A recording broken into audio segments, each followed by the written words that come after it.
Hi, friends. Brad and Lisa here. Hello. We wanted to drop this Patreon episode into the main feed because really we just had so much fun recording it. In this episode, we talk about the third episode, I'm saying episode a lot, of Loki entitled Lamentis.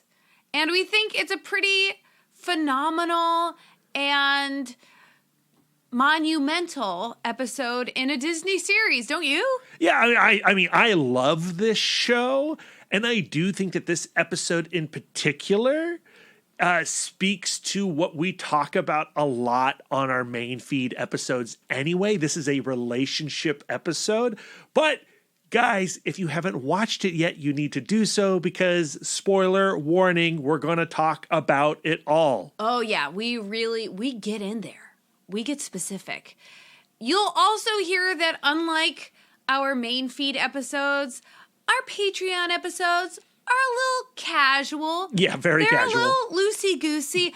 I didn't even bother to open up the IMDb page. No, yep. There's some fumbling around for notes and web pages that you'll hear in this episode. But, you know, we've been doing the Patreon now since October of last year. We've recorded, 40 episodes, yes. I think. And we call them our sweatpants. We get in sweatpants mode for our Patreon. Yeah, we're in sweatpants modes with these conversations. And, if you have not been following us on Twitter and Instagram, I just want to make sure that our main body of listeners are aware of what we're doing over there. And if you do like this type of Brad and Lisa, please consider supporting us at patreon.com/CBCC podcast.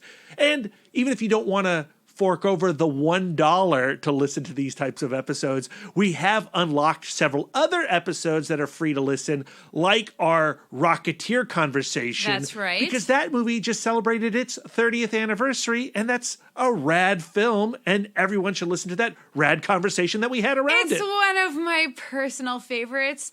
Rocketeer for me is up there with Prince Eric from The Little Mermaid. Very handsome. As dudes I wanted to bone as a child. Is that weird? Yeah, it's Sweatpants a little weird. mode. It's a little weird. Sweatpants mode. So that's it. Without further ado, let's get into the main comically real conversation. Bum bum bottom bum bum bottom bum bum bottom bum bum bottom bum bum bottom bum bum bottom bum bum bottom bum bum doobie doobie da da da doobie doobie da da da doobie doobie da da da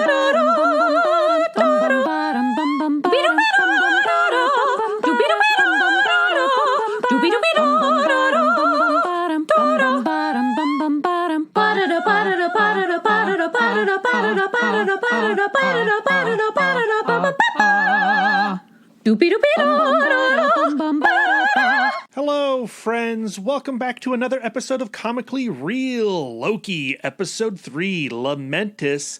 With me, as always, is my blushing bride, Lisa. Hello. Hello, your blushing bride of 12 years. That's right. This weekend, we are celebrating our 12th wedding anniversary. Lisa, does it feel like a long time ago or just yesterday? I think at this point, it is starting to feel like a long time ago. I don't know how that makes me feel. We've hit the point where it's a real slog. Not that it's a real slog, but it's hard for me to reconnect to the sense memory of us not being together. I relate less and less to the person I was before, pre-BG. Yeah, I mean, I definitely feel that way about dating Brad, those early 2007 days. Oof. Where every meeting was wrapped with anxiety and nervousness and excitement. Mm-hmm. There is a familiarity with you now that I cherish more than anything else on this planet. So in that sense, I guess I understand what you are saying.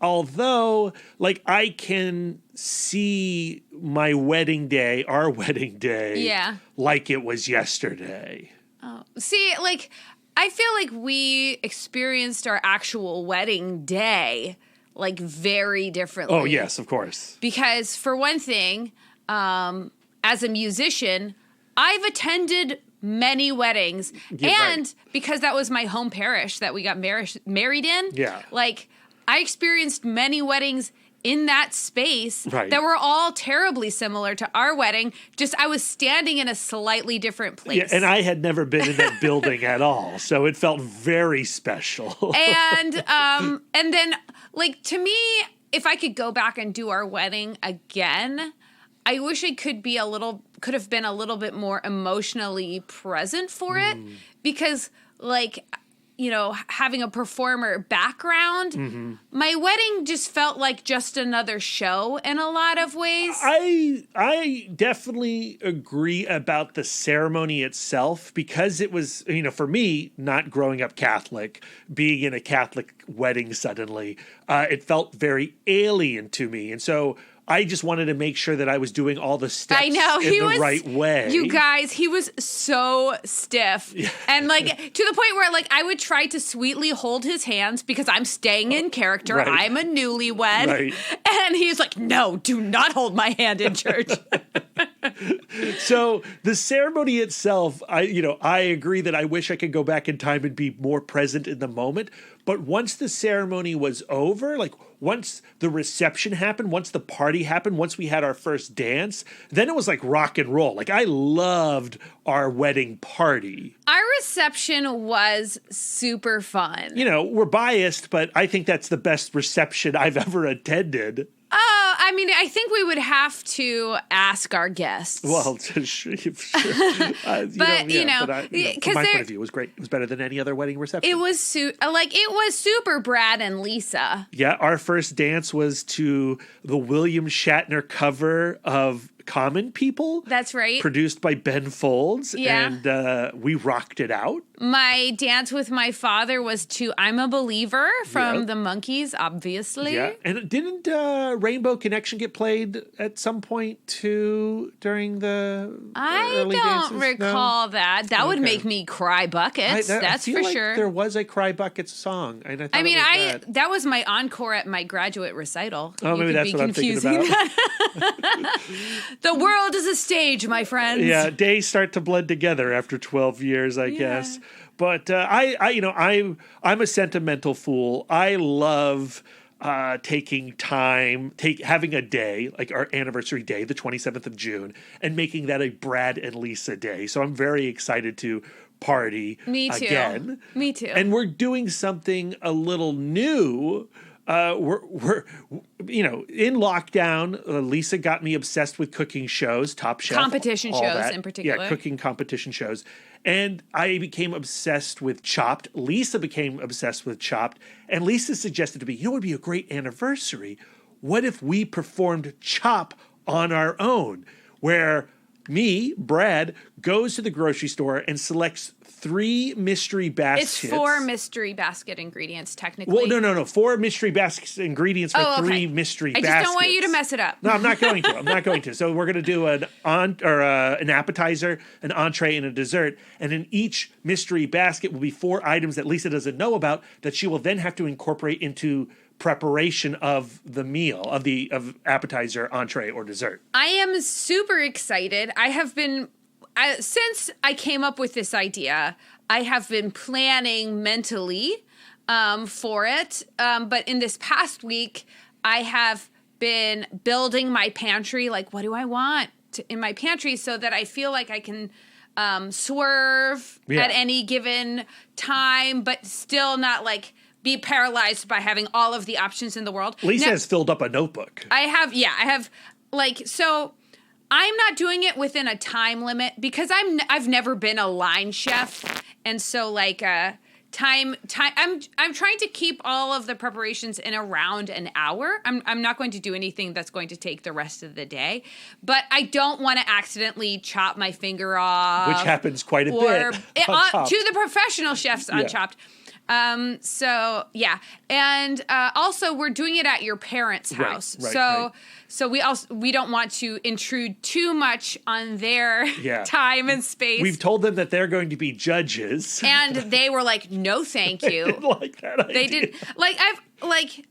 Part of me doesn't understand exactly why we're doing it at your parents' house. I think it's maybe perhaps so we can have other people tasting the food besides Brad. That was my idea. But to me, I'm going, now we're adding the element of being in another kitchen, which is going to be stressful. Which is like being on Chopped. That's not their kitchen where they're performing and making their meals, Lisa. Yeah, but what if they don't participate in the way that I anticipate? Well, that's part of the competition. You don't know what the judges are going to say. I know, but my obliger nature is going to want to do Chopped the way that they want to do it because it is their home. Yeah, I'm afraid of it diluting the purity of my Chopped experience. Well, you're going to have to adopt some of my rebel tendency and just do it your way. That's because right. You want to do it. I do. I desperately want to do it. I'm trying not to anticipate what Brad's going to get. I think that there's one ingredient where I'm probably definitely going to have to deal with this or something like this. Can you say I won't react? No. You don't trust me not to react. Okay. Well, because then I don't want you also to feel to feel obligated to change that thing. All right. I mean, I have certain items that I know I'm definitely going to incorporate, but then tomorrow I'm going to go to the grocery store with my dad and we're going to buy these items together, and I'm going to build the baskets on the fly in a lot of ways. I'm excited. Yeah, I'm excited. I'm very excited. I do want to record this experience in some way.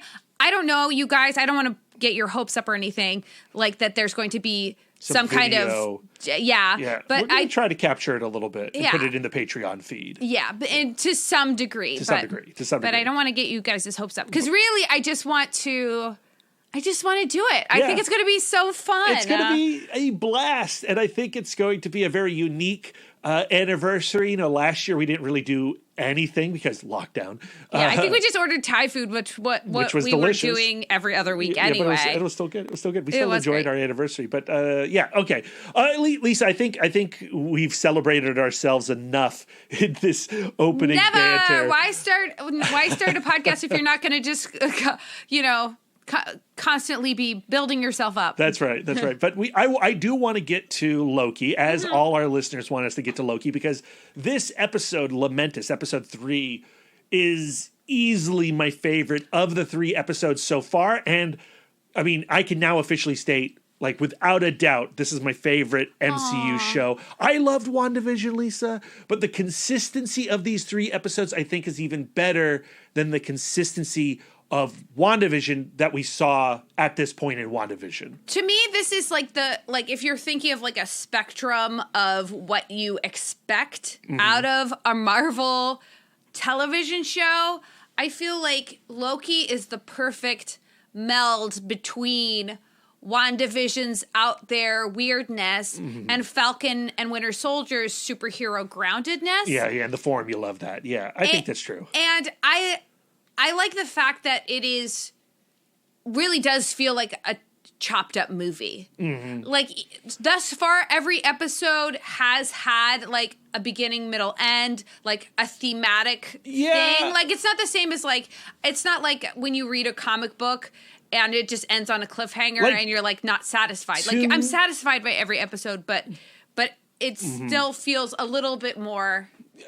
Yes, but I think it's more evolved and episodic than Falcon Winter Soldier. Falcon Winter Soldier felt very chopped up. This is just a movie in 6 parts. Yeah. This episode, Lamentis, you could call this episode the walk and talk episode, the before sunrise episode, the train episode, the destroying moon episode. But it is not as episodic as WandaVision that had it definitely had these distinct, not monster of the week or anything, but distinct chapters until you got about 2/3 of the way through. Right, the eras of the television show and all that stuff. I'm sad that it's only 6 episodes. Yeah, I'm sad that it's only 6 episodes, but it feels I feel like I'm getting everything that I need, so I'm very satisfied by the 3 episodes that we've gotten. Whereas Falcon and Winter Soldier, like we talked about when we were covering it on our Patreon, there were things that I liked and there were things that I didn't like. This is pretty much just nonstop liking things. Yeah, isn't that refreshing? Yeah, it's great. And, now we get to spend some time with Sylvie and we get to know that she is Sylvie. That is her confirmed name. Loki does seem to be a dead name because she does not like to be referred to as Loki, but she then also calls Sylvie an alias, which is confusing to me. I think it's complicated. I think the reason it's confusing is we don't have all the information yet. And based on the mid-season trailer that Disney dropped earlier, I think we're going to be getting some history of Sylvie, and we're going to learn more about, why, how, and what went down regarding her character and her past. And I think they're doing a good job of making us super curious, because to me, this episode is all about Loki kind of realizing, like, we might be the same person, but because of our different circumstances, we're reacting to the same circumstance in these, like, dramatically different ways. And why is that? And so theoretically, they both started out as Lokis. Literally, Sylvie could be different because as an infant, she decided to turn her head right instead of left, and now... Or something happened to her when she was very young. The impression I get is there's tragedy in her life, and we're going to learn what that tragedy is. I think it's safe to say that she did not end up on Asgard. Like, that's definitely the case.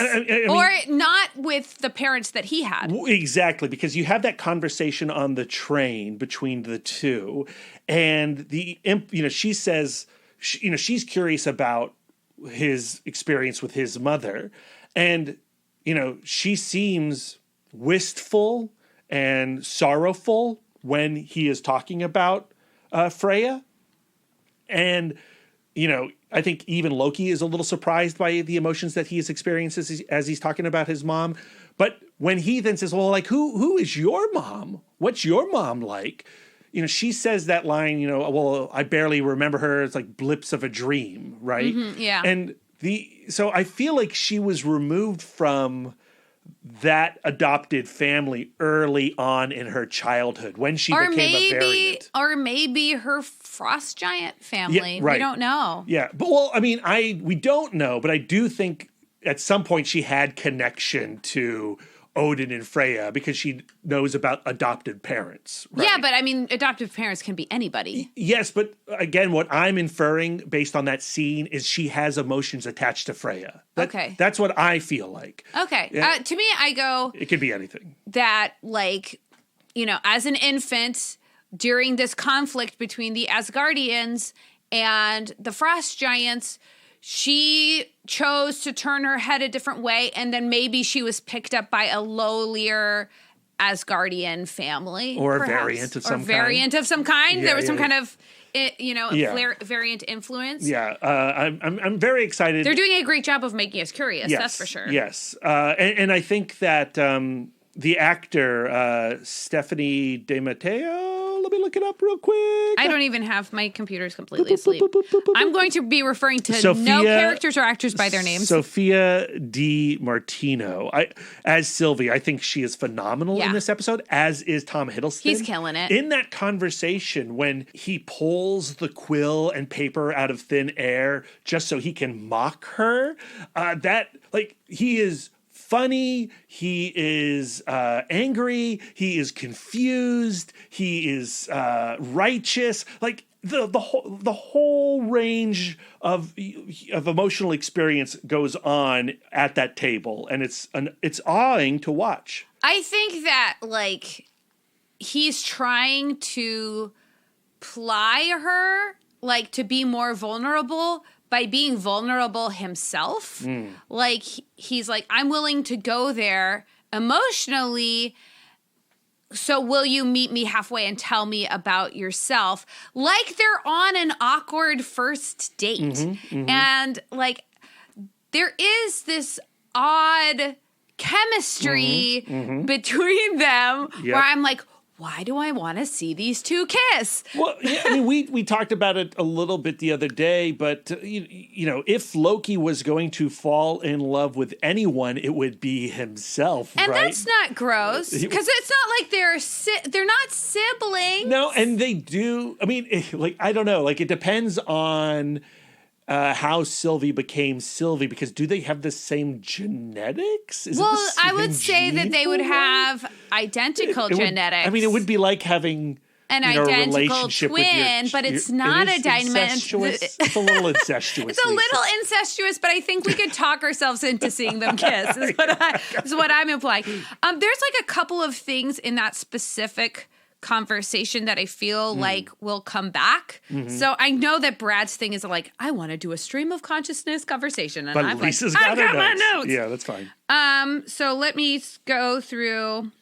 So, there's a couple of things we skipped. I'm going to double back. Okay, go ahead. This is our podcast. We get to talk in any way that we want. Okay, so let me get us up to the train then. Oh, I'm going to go start at back. the beginning. Okay.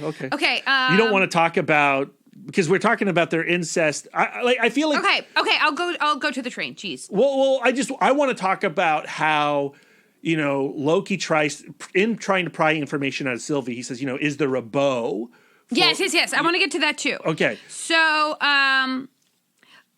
I do think what's interesting about when they're discussing the mother and how they have these different mother figures and influences in their lives, Loki ended up being taught by Freya. Right. And Freya's perspective on magic is it's something that's limitless and distracting and beautiful, where Sylvie ended up, according to her, in this circumstance, being self-taught. Right. And for her magic is something secret and manipulative and different than Loki's. And different, right? Yeah. So they have the same set of talents, but because of the different circumstances, these talents manifest themselves like very differently. What's another thing? Okay, now we're up to Lucky Bow. Let's talk about it. Well, so what I love about that scene, I mean, this is a historic scene within the MCU, Positively, right? yes. You know, so she does not want to reveal too much about her history to Loki, and says like, oh, what? Like, you think there's some postman out there while I've been gallivanting from apocalypse to apocalypse? There's just no time for that. Although Lisa, you said to me, you know, like, well, do you think there is a postman out She there? does say that she has enough romance in her life to keep her going. Mm-hmm. Yeah, right. Right, exactly. And so, but she deflects it back to him and says, you know, what about you? You're a prince. Were there any other princesses out there, or maybe possibly a prince? And then that's when Loki says a little bit of both. And I suspect the same as you. And I expect the same as you. And she doesn't deny it. Yeah, and confirming his bisexuality. So and, awesome. You know, we've been waiting for that as fans of this character from the comics and from the MCU. And we thought we would get it in the form of a wink. You know what I mean? Yeah, or a nudgy, which we've become accustomed to in comic book Yeah, culture. and like the MCU has done a real piss poor job of representation within the LGBTQ community. And, you know, like, oh, don't worry, guys, Avengers Endgame is going to have the first openly gay character. Then it ends up being Anthony or Joe Russo in that scene with Captain America and Jim Starlin at the beginning, and like the sort of like AA meeting for people who have lost people. And you're like, well, that's not. That hardly counts. That doesn't really count. Come on, guys, try harder. And so to confirm Loki as bisexual, I mean, it is a moment. And I hope we explore that even further in this series, and especially going forward in the franchise, because, well, you know, Loki's got to stick around now, right? There is also a different way that they view love that is very different. So she makes the love is hate statement, and they're referring back to the woman in the little shack where he briefly tried to use his diplomacy and guile, right. And it doesn't work out for him. And so she says, like, you know, to like, she has the idea, which has been stated before, that love and hate are adjacent emotions. Yeah, big eye roll. What I mean? Big eye roll. I'm with Loki on this. And he's like, that sounds like trash to me. But then she asks him, like, but he says, like, he's into princesses, he's into princes, but he hasn't had anything real. And she asks, love is mischief then? Like, I guess implying that love is something you do to just kind of amuse yourself and it's kind of meaningless and you might leave a couple of people a little worse off. And he denies that. He's like, well, I know that that's not it. And I have the capacity of love within me, but I'm not ready to articulate it. The love is hate thing is interesting with Loki too, because he has a love-hate relationship with his father, Odin, and his brother Thor. And, clearly Loki believes in love because we've seen him get so damn angry at the people that he loves. And, I think Loki is one of the most passionate characters in the MCU. And so to see him sort of reflect on not the familial love, but the possible love that he hasn't really fully experienced with a partner yet. It seems to be something that he's open to. And wants. Yeah. Yeah, absolutely. There is another thing, like you talking about, like Loki is this compassionate character. And there's a scene before this when they have the discussion of, like, she's like, I'm not Loki. Don't call me Loki. I'm Sylvie now. Please call me that. It's my alias. And he asks the question aloud, like, or she asks, what makes a Loki a Loki? And his answer in the moment is independence, authority, and style. Yeah. And I hope that throughout this series, he begins to discover, like, that's not the whole truth. Like, and to the point where people outside of Loki would not describe him that way. Interesting. Yeah. I mean, what's great about the Loki series is it feels very reflective because we have this concept of variance and mirrors, right? There's all these opportunities to look at yourself and go like, well, is that me? Yes, no, well, what do I want me to be? So there's a lot of character possibility for Loki in this series. Well, it underscores something that I believe is true, and that is, like, your choices make you who you are. Whether the choice is how you choose to think or how you choose to act or how you choose to speak to yourself or speak to others. All of those things, all of those choices make you who you are, like as well as like your genetic makeup and your circumstances, blah, blah, blah. But we talked about that last week, right? Like if you met your variant self, Lisa, who decided to pursue something else when she was 21, when the Lisa of her mid-30s were then to meet the Lisa who made those choices in her 20s differently, would you recognize that Lisa as you? Yeah. What would you feel like? Would you even like her? Yeah, would you even like her? And the answer could be probably not. Yeah. I think that's interesting. There are other, like, cute contrasts between Sylvie and Loki. And I love to see Loki's inherent Asgardian-ness. So we have, after that train sequence, they're both getting a little bit sleepy and they're just kind of biding time. And so she accidentally dozes off. And while she dozes off, he gets drunk and starts partying. He loses his uniform. Yeah, I mean, this is an amazing sequence. Yeah, this is so good. And she wakes to him actually singing and kind of running the room. Yeah. He has now become the host of this raucous party, and he's singing this song that sounds kind of like an Asgardian Wellerman or something. Yeah, but it's in Norwegian, which would make sense because, Thor ties Asgard to Norway in the very first movie, right? So but right in the middle, so it's like this really spirited drinking song, but then it all goes quiet and we get this really, like, kind of disarmingly vulnerable solo section from Loki, where you go like, oh my goodness, I'm seeing some true depths, like that I don't completely understand. I've been trying to get the lyrics to this song off the internet, and I can't find the entire thing, but a passage of it is, "In storm-blackened mountains I wander alone, across glaciers I travel forth. In the apple orchard the fair maiden stands and sings, 'When will you come home?' And then the chorus, 'When she sings, come home.'" I love that. The song, I'm not going to be able to pronounce the title in Norwegian.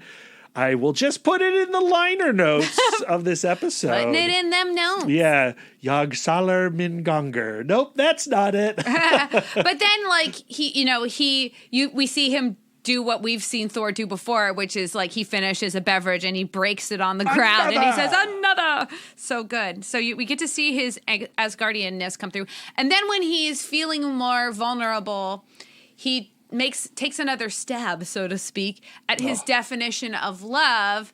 And he weaves something that like sounds very meaningful and poetic. Yeah, at first you're like, I'm with it. I'm with it. Yeah, let's go.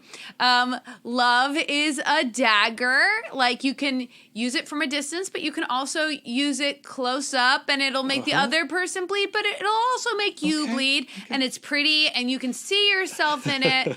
But then when you reach out to touch it, it turns out to not be real. And Sylvie goes, "So love is an imaginary dagger." That's like a crap metaphor. Yeah. And it doesn't work. And he is persuaded immediately. He's like, "Oh, I agree. That is not my definition of love. That's just, bull." So she returns the favor to him after he mocked her, very, very good. Yeah, but I think that we are going to get closer and closer to what Loki actually defines as love, and whether it be like a familial love or like a love of life. He definitely later in the episode shows tremendous empathy because they discover, this entire episode is about like when they were in she infiltrates the TVA, tries to get to those golden elevators, and Loki is still kind of working with the TVA with the hopes of getting closer to the timekeepers. So he intercepts her, and he snatches her tempad and just takes them to the next location. In a scene that has Gugu Mbatha Raw as Judge Renslayer looking fierce. Yeah, and ready to just let Loki die. Like that shot of her with the two guards, the two Minutemen at her sides, as she like powers up her pruning stick. Yeah, really so badass. Good. So good. And so they end up on Lamentis 3 right before one, whatever. Right before, it doesn't matter. Right before an apocalypse.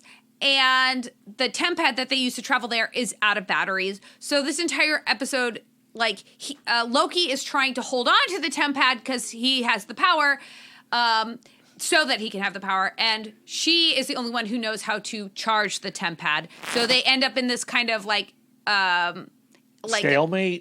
Truce. It's like a truce to recommence kicking each other's butts when they return to the TVA. Right. Okay. Why was I explaining that? Well, because we get to the end. And they come to the conclusion of the tempad breaks. Yeah, and because they get kicked off the train. They come to the conclusion that the only way to get out of this situation is to change the future. So we're going to have to get onto the Ark, but instead of the Ark dying in the apocalypse, we're going to get the Ark off of this. Yeah. Off of this. But if they were to do that, that would create variant energy and would alert the TVA to their presence immediately. But it's either that or die immediately. Right. No, it's a good call. But they don't get to do it. So we have this kind of final fight sequence going through the city of all of these people who couldn't get tickets to get onto this Ark. And Loki states when he sees them all in this panic, they're all going to die. Yeah. He makes that connection right away.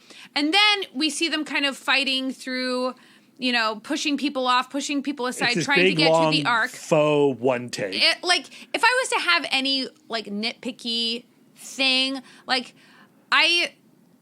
thought that was a very poor excuse. Like, that was like the most generic looking alternate dystopian planet existence thing. Oh, it's you mean like the production design? Yeah, like the neon and the Blade Runner and the weirdly Asian for no reason. I think it is a little generic. I mean, I love the lighting. The lighting is done in the bisexual flag, so that's like very super rad. cool.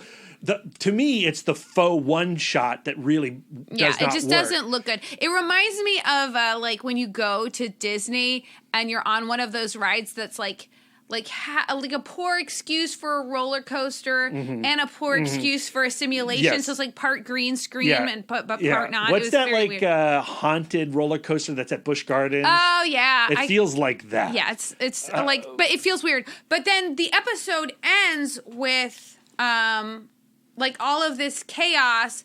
And Sylvie is able to kind of like shrug off the chaos and keep going.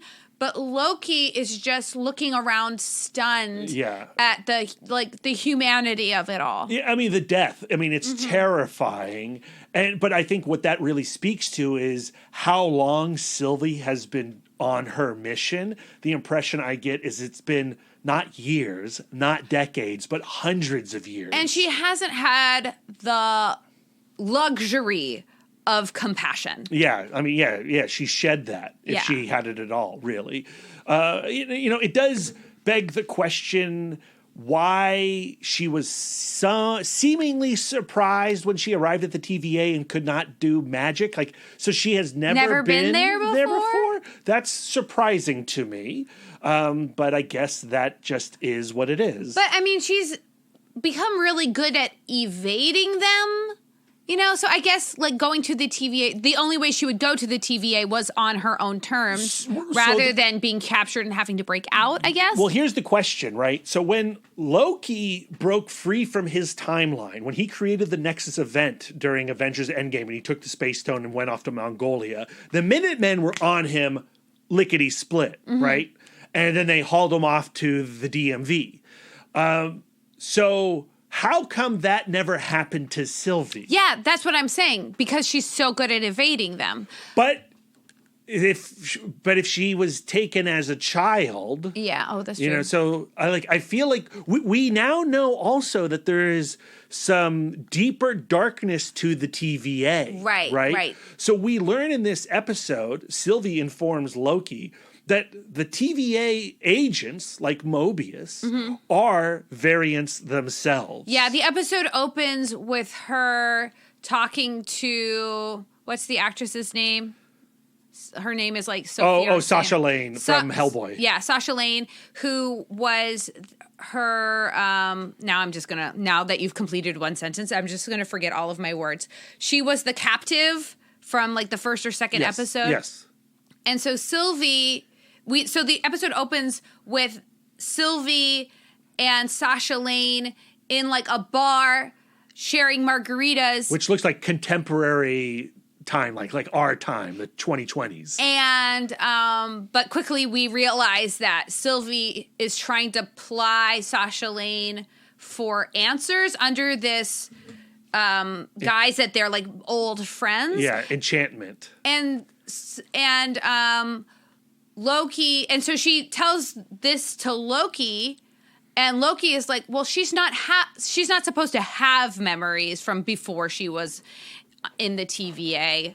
So therefore, the TVA has been lying to me when they said that everybody working at the TVA is a product of the Timekeepers. Right, but they don't know that. The agents don't know that. Yeah, so there's some kind of mind wipage, mind control thing. Slavery system going on. Exactly. Yeah, and so now my question is, like, how much does Judge Renslayer know? Who is at the top of that golden elevator? Are there actually Timekeepers?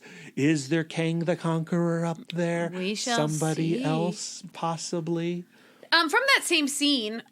where Sylvie is telling Loki about Sasha Lane. This is why I like. I think the character is C20. It's a designation. It's D something. It's like, okay. I think it's C20. Yeah. Okay, that's fine. You've been doing the writing on the internet, so I haven't. But Sylvie also describes to Loki how her powers work and how, like, okay, I have to make physical contact. And if it's like a dumb person, I get in there, no problem. Right. It's like a Jedi mind trick. If the person is a stormtrooper, is pliable, like I can get in their minds right away. But some people with stronger minds fight me, and I have to find another way. So like one of the other ways is I access one of their memories, and then we exist in the memory together. Mm-hmm. So I'm there, and the person whose mind I'm infiltrating is there. Yeah. So I'm wondering if down the line in this episode, we are going to have Sylvie in Loki's mind, but with Loki's consent. Or how about without his consent in this entire episode, or a portion of this episode? Yeah, I also had that thought, which to me, I go like, to that I say lame. Yeah, I shouldn't say lame. To that I say, no thank you. Yeah, I agree. I think narratively that would be sauce. Weak sauce, absolutely. And, you know, the character of Sylvie, again, we talked a little bit about this last week, you know, is a version of Enchantress. The second Enchantress in the Young Avengers comic book Dark Reign was named Sylvie, and that Sylvie was a creation of Loki. Like Loki fabricated Sylvie.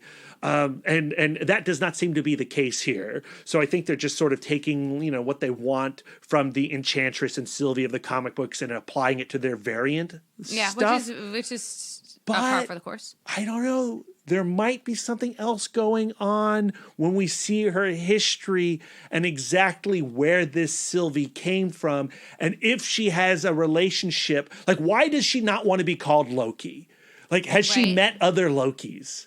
Are there older Lokis? And she has some kind of like negative association with Lokis? Yeah. I would hate to hazard a guess. Yeah, I don't know. I like, I'm very tantalized by her history, and I hope that backstory episode is next. But you know, Michael Waldron has said that episodes 4 and 5 are where the action really kicks up on Loki. So I'm not interested in the action. Well, it depends on what your definition of action is. Yeah, like I don't want more neon running through a green screen. Yeah, I hear you, Lisa. I know your big complaint about this episode was that last 2 minutes. Yes. But this was a walk and talk. This was the most charect-centric episode that we've gotten from the MCU so far. And that's all I want. Please and thank you. Just people talking on a train. Agreed. One more thematic thing that I think is going to come up that is like a way that Sylvie and Loki are different, and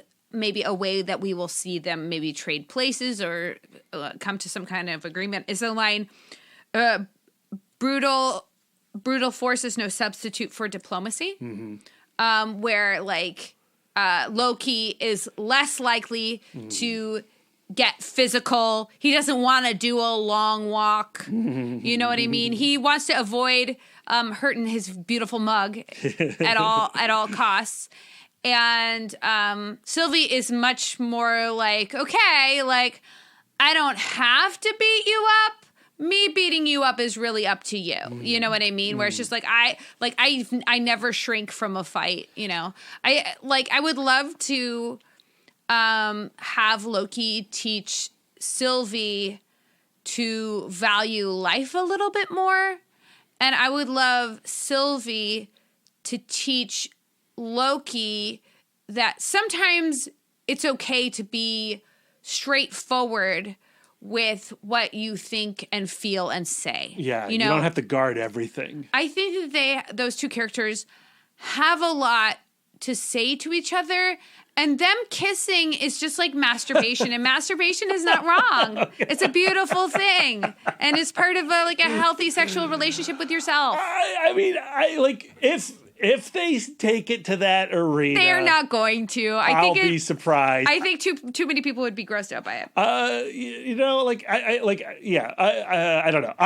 I'm not against it, but I'm more interested about what these two can teach each other in a non-romantic sex. Yeah, I know. So, You know how I am, though. you like your kissing. Your kissing. But I do want some kissing for Loki in this season and going forward. Yes. I also want to know more about his romantic background. Yeah. Now that I know that there are princesses and princesses, I want to see it. The past history we've gotten from this series so far is we got the DB Cooper scene. Yeah, so right? good. And I think we're going to get some Sylvie flashback stuff. So good. And I think we're going to get some Mobius flashback stuff. I think we're going to get Mobius on a jet ski. I am super curious about Mobius. I feel like we do not have time to like tell me all of the things I want to know about everyone. Yeah, I mean, of course, I'd like 8 episodes, 12 episodes, whatever. But I think this episode is being very economical, and I think this series is being economical, and I'm enjoying how they're handling it and dishing out all the information so far. Me too. So, yeah, this is my favorite episode of the season. I hope every episode just gets better from here. But I am very excited to go on from here. Yes. And I think Sylvie is a tremendous addition to the MCU, and I hope she sticks around for a long time. Yes. Okay. Anything else we need to talk about before we get out of here? Do a quick scan of your notes. I talked about that. Yeah. Okay. I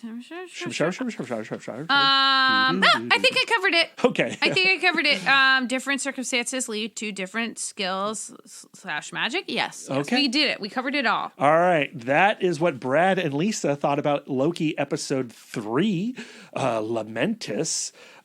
I just love that this planet is called Lamentis. I mean, it's so obvious that it's like a full 360 of I love it, I hate it, I love it. When you press play on the episode, you see the title is Lamentis, right? And then you find out real quick that the planet is Lamentis 1. You're like, okay. Will there be other things to lament on Lamentis 2 and Lamentis 3? I think so, because the next episode is going to have to pick up immediately where this one left off. They're still on Lamentis 1.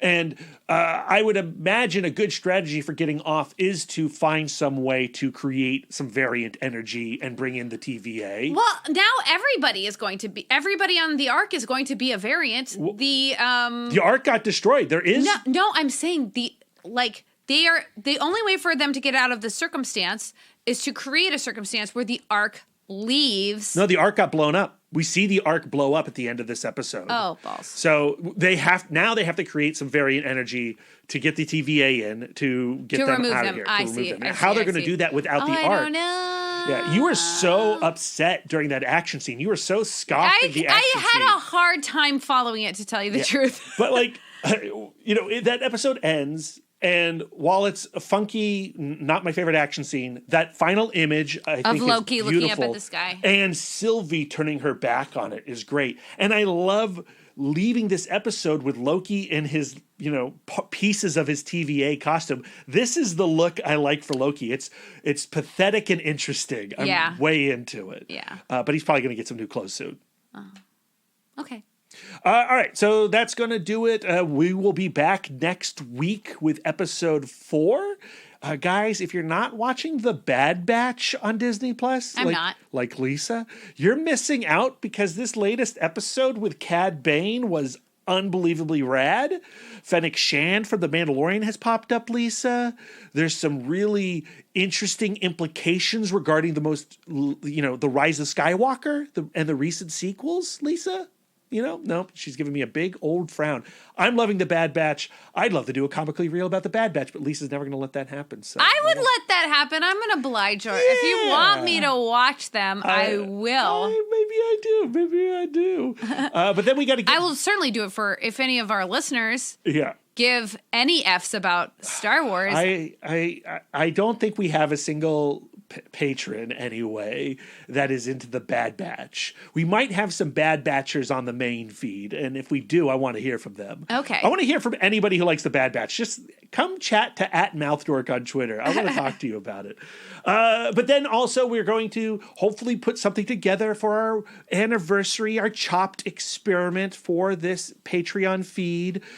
We are going to do a Challengers of the Unknown episode. Jack Kirby's at some point.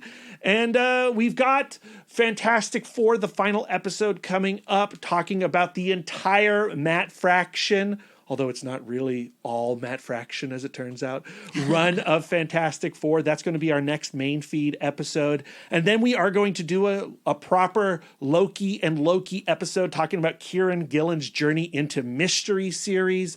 And I'm very excited to knock that one off. Yeah, I would love for you to write all of this stuff down and put it on a calendar. Yeah. I require some external accountability because I hear that list of things that we're doing and I'm a little overwhelmed. Yeah. I feel an obliger rebellion coming on. Don't do it. But that is going to do it for us this week. Don't forget to ask us some questions, drop some comments. We'll talk about them on the next Comically Real. But until next time, keep your love tank full. And your psychic rapport open. Doopy doopy.